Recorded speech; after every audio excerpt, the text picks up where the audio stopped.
قانون کا مقصد منسوخ کرنا یا روکنا نہیں بلکہ آزادی کو محفوظ رکھنا اور بڑھانا ہے۔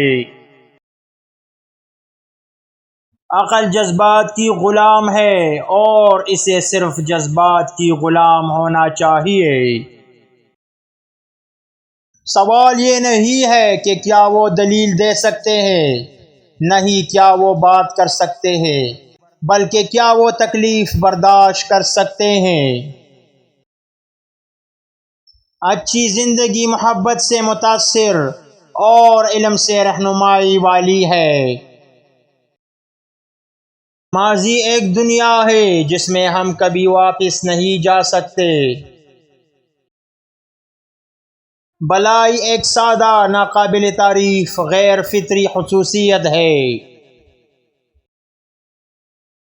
جو کچھ تمہارے پاس ہے اسے دوسروں کے ساتھ بانٹنے کی کوشش کرو، چاہے وہ چھوٹا سا حصہ ہی کیوں نہ ہو۔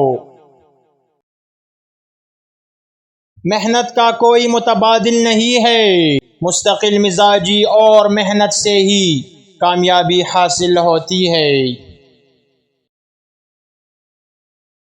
علم کی تلاش ہمیشہ جاری رکھے، کیونکہ علم روشنی ہے جو زندگی کو منور کرتا ہے۔ اچھی صحت خدا کی دی ہوئی نعمت ہے۔ اپنی صحت کا خیال رکھے اور صحت مند طرز زندگی اپنائے۔ وقت قیمتی ہے، اسے ضائع نہ کرے۔ اپنے وقت کا مؤثر استعمال کرے اور ہمیشہ مصروف رہے۔ مثبت سوچے اور ہمیشہ امید سے بھرپور رہیں، یہ آپ کی زندگی کو بہتر بناتا ہے۔ 3 طرح کے لوگ جن کی وجہ سے آپ ہمیشہ نقصان اٹھائیں گے: خود غرض لوگ، جھوٹے اور بے ایمان لوگ، منفی سوچ رکھنے والے لوگ۔